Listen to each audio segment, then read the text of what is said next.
नमस्कार सर, ये जो प्रेस कॉन्फ्रेंस आज कर रहे हैं सर, इसका मुख्य उद्देश्य क्या है सर? विस्तार रूप से बताया जाए सर। मैं आप लोग सभी जो पत्रकार बंधु हैं, आप सभी लोगों का स्वागत करता हूं। और आज बहुत खुशी की बात है, आज दूसरा दिन है।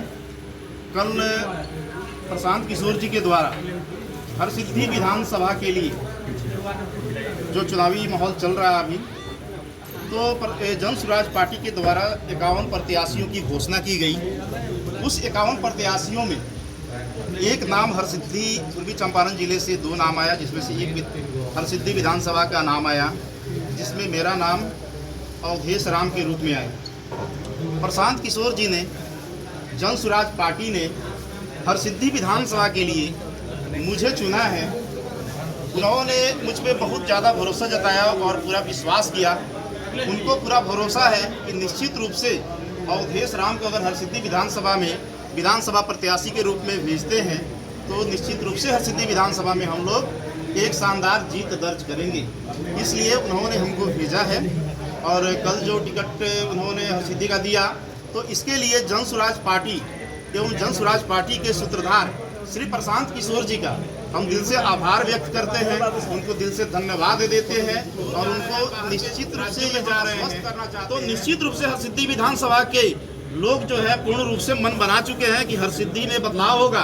और हरसिद्धि के साथ साथ जन स्वराज पूरे बिहार में बदलाव करके और यहाँ पे सरकार स्थापित करेगी। और सरकार स्थापित करती है तो हरसिद्धि विधानसभा बिहार के सभी विधानसभाओं में सबसे बेहतर रहेगा। ये सभी जनता को हम आश्वस्त भी करते हैं, भरोसा भी दिलाते हैं। और सभी लोग इसी उम्मीद के साथ जन स्वराज के साथ भी हैं और मेरे साथ भी रहेंगे।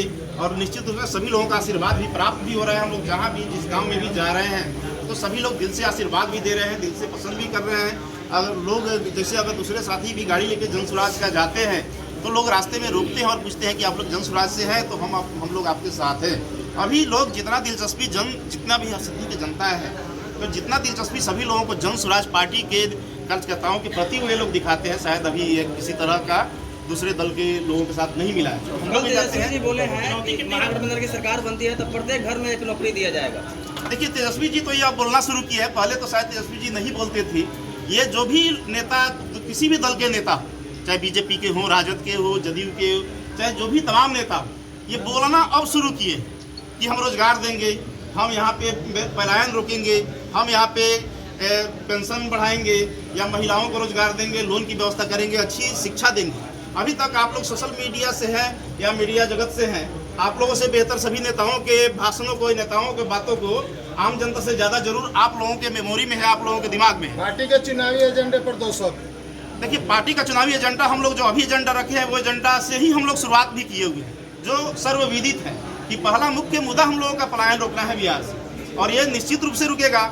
ये सभी ऐलान भी किया गया है कि जो भी बाहर लोग रुके हुए हैं, जो बाहर के राज्यों में काम करने के लिए मजबूर है, तो उनका ये आखिरी बाहर जाने वाला छठ है। अब जो छठ में आएंगे यहाँ से नहीं जाएंगे। तो मुख्य मुद्दा पलायन को रोकना हम लोगों का है।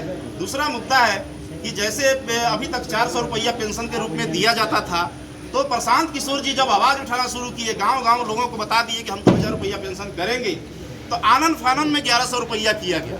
1100 पर हम लोग मानने नहीं वाले हैं, क्योंकि ये लोग तो 1100 आनंद फानन में किए हैं। इसलिए किए हैं कि जवाब क्या देंगे जनता को। लेकिन 2000 से कम हम लोग नहीं करेंगे, ये भी हम लोग का मुख्य मुद्दा है। चुनौती कितना रही है? आपकी लड़ाई एनडीए के मंत्री से और यहाँ पूर्व विधायक भी हैं महागठबंधन से, उनसे अगर लड़ाई लग रही है, किस तरह से चुनौती देखते हैं इसको? देखिए, चुनौती आप तब देखेंगे, ठीक है, मंत्री बने तो कहीं ना कहीं पार्टी के दम पे बने। नेता पार्टी के साथ साथ अपना इमेज भी अगर बना के आते हैं तो चुनौती होती है। तो उनका पूर्णतः इमेज खत्म हो चुका है। लोग उनको एक करप्ट विधायक के रूप में देख चुके हैं। आप कोई भी आप हरसिद्धि विधानसभा के तमाम दोनों अंचल में जाइए, प्रखंड में जाइए, अगर बिना पैसा का काम हो जाए तो उन पे भरोसा होगा, तब ये चैलेंज होगा। लेकिन बिना पैसा का जब काम ही नहीं हो रहा है तो फिर भरोसा क्यों, चैलेंज क्यों? ये चैलेंज का तो कोई सवाल ही नहीं है। चैलेंज ईमानदार व्यक्ति से होता है, चैलेंज मजबूत व्यक्ति से होता है, चैलेंज उस व्यक्ति से होता है जो कम से कम, चैलेंज उस व्यक्ति से होता है जो अंदर से मजबूत हो, अंदर से ईमानदार हो।